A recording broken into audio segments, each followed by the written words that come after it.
Anda sudah susah-susah bikin bakso, hasil adonannya bagus, dicetak enak, tapi setelah matang malah hasilnya keriting. Apa yang menyebabkan hal seperti ini terjadi?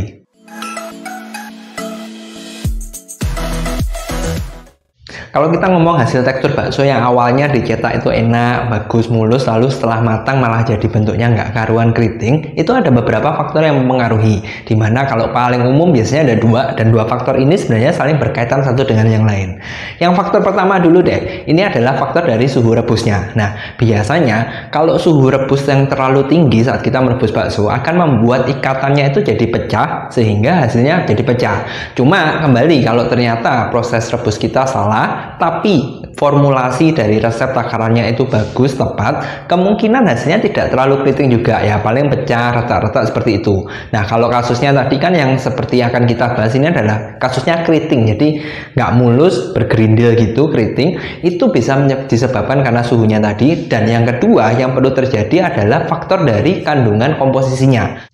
Komposisi resep yang saya maksud adalah komposisi antara takaran protein, lemak, dan bahan tambahan yang lain. Nah, yang paling utama itu adalah lemaknya, dimana lemak ini sumbernya sebenarnya banyak, bisa dari dagingnya sendiri, bisa dari urat, lalu bisa juga dari seperti kuning telur, mentega, margarin, dan sebagainya, bisa juga dari kulit ayam, jadi sumbernya banyak. Nah, korelasinya apa? Ini lemak itu selalu tidak bisa menyatu dengan cairan. Padahal kalau kita bikin bakso itu kan selalu banyak, ada daging, terus ada es batunya, ada tepung, dan es ini kan selalu cairan. Selain itu dalam daging sendiri itu juga selalu mengandung cairan kan. Nah, karena lemak dan cairan tadi tidak bisa menyatu, sehingga hasilnya biasanya jelek.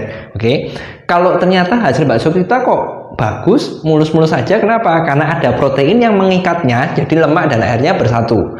Problemnya gini, pertanyaannya sekarang, kondisi protein Anda sebagus apa, sebanyak apa, kualitasnya, itu yang akan menentukan ikatannya bagus nggak. Misalkan nih, kondisi ikatannya bagus, faktor yang kedua yang akan mempengaruhi adalah di proses rebusnya tadi yang sudah kita bahas. Nah, lemak sendiri itu memiliki yang namanya titik lebur, itu sangat-sangat rendah. Kalau saya nggak salah ingat tuh sekitar 50 sekian, itu dia akan mulai melebur. Dan dalam arti gini, kalau Anda ngerebus bakso, kan pertamanya airnya itu kan jernih, bening kan. Lama-kelamaan, semakin banyak bakso yang masuk, lama-kelamaan dia jadi keruh. Sebenarnya yang keruh itu karena ada lemak yang sudah terurai, karena tidak terikat dengan bagus tadi, dia lepas, terurai, sehingga membuat airnya keruh. Kenapa? Karena pada dasarnya kembali, air rebusan tidak bisa menyatu dengan minyak, dengan lemaknya, sehingga tampaknya keruh. Makanya kalau Anda sudah sering bikin bakso, komposisi resep yang bagus, yang premium, sama yang jelek, biasanya hasil rebusnya lebih keruh yang mana? Yang jelek kan?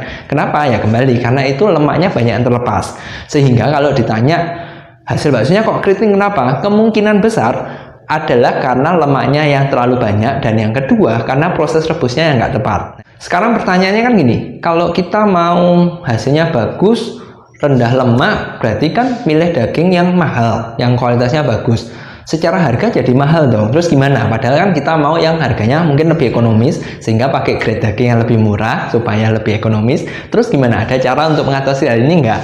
Lemak, minyak, dan air itu kan tidak bisa menyatu dan disatukan oleh protein. Biasanya protein yang menyatukan kan protein bawaan dari dagingnya. Kalau ternyata kondisi Anda menggunakan daging yang rendah proteinnya, dalam arti cukup banyak lemaknya supaya harganya lebih murah, berarti kan kandungan protein dari daging itu berkurang, sehingga hal yang perlu Anda lakukan adalah menambahkan protein tambahan supaya lemak tadi bisa terikat dengan lebih bagus. Nah, sumber protein kan banyak, seperti yang Anda sudah tahu, ada putih telur, ada ISP, ada serbuk protein M100FT, tinggal Anda pilih mana yang efisien. Kalau dari antara tiga ini, sebenarnya paling efisien adalah M100FT, dan yang paling tidak efisien itu adalah putih telur. Kenapa? Karena putih telur sendiri meskipun dia mengandung protein, dia juga cairan loh, kan konsepnya sama kan, air sama minyak tidak bisa menyatu, sehingga akan lebih menyatu kalau Anda pakai yang pure protein seperti ISP atau M100FT. Nah, tinggal Anda pilih mana yang kira-kira paling cocok untuk Anda. Kalau ditanya takarannya berapa, ini susah dipastikan karena banyak sekali faktor yang mempengaruhi, seperti jenis daging yang Anda pakai apa. Sapi dan ayam kan tentu berbeda. Terus jenis daging yang digunakan yang sebelah mana. Misalkan kalau ayam, dada atau paha, itu kan berbeda. Terus yang ketiga, takaran dari bahan yang mengandung lemak tadi itu seberapa banyak. Contoh nih, misalkan Anda bikin bakso sapi, tapi Anda mencampur dengan MDM supaya lebih murah. Dan yang satunya lagi, Anda punya resep sama-sama daging sapi, tapi campuran lemaknya cuma dari karena grade daging Anda pakai grade nomor 2 atau nomor 3. Tentu komposisi yang protein yang perlu digunakan itu tidak sama. Kemungkinan yang grade daging nomor 2 atau nomor 3 tadi mungkin lebih sedikit kebutuhan proteinnya ketimbang resep nomor 1 yang menggunakan MDM. Kenapa? Karena pada dasarnya MDM sendiri kan mayoritas adalah lemak dan cairan, sehingga makanya dia butuh lebih banyak protein. Nah, karena kasus ini susah dibahas, susah untuk dicari pastinya berapa sih takaran ISP atau M100FT-nya, ya sebaiknya Anda konsultasi saja kalau Anda mengalami masalah seperti ini.